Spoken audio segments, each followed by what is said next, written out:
وہ ایک سابق وزیر اعظم ہے، ایک سب سے پاپولر پولیٹیکل پارٹی کا دنیا کا مقبول ترین لیڈر ہے جس کا نام ہے عمران احمد خان صاحب نیازی۔ جو لوگ اس کے نام پہ ٹاکے لا رہے ہیں، جو لوگ ان کو مٹا رہے ہیں، اللہ اپنے رحم کرم کے ساتھ، عوام کے تعاون کے ساتھ اس کو مٹانے نہیں دے گا۔ لیکن ہم عدلیہ سے درخواست کر رہے ہیں کہ یہ آپ کی آئینی ذمہ داری ہے، آپ کی آئینی ذمہ داری ہے کہ آپ کے ججز صاحبان بھی ٹرائل کو آئینی تقاضے پورے کرتے ہوئے چلائے۔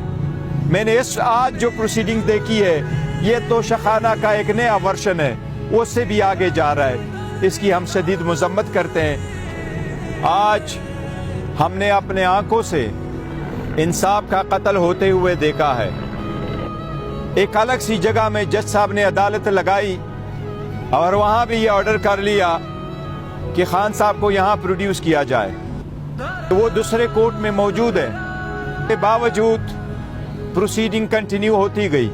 ہائپر کے کیس میں جج صاحب جو اس کیس کے لیے اسپیشل اپوائنٹ ہوئے ہیں، اسی طرح پراسیکیوٹر جو اسپیشلی اپوائنٹ ہوئے ہیں، اسی کی طرح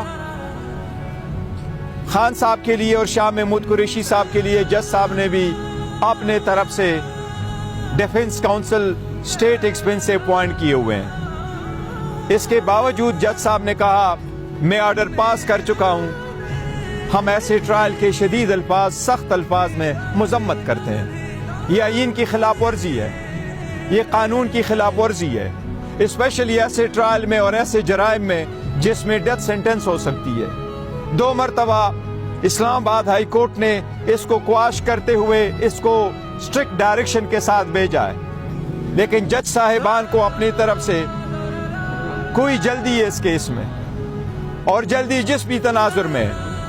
ایک مرتبہ پھر ہم عدلیہ سے بصد احترام مخاطبے اور درخواست کر رہے ہیں کہ یہ سب کچھ آپ کے آنکھوں کے سامنے ہو رہا ہے۔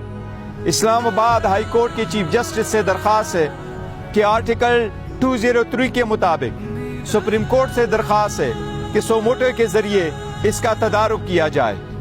ایسے سیریس کیسز میں آپ the minimum bare minimum standard of the fairness جو ہے وہ اپ ہولڈ رکھیں۔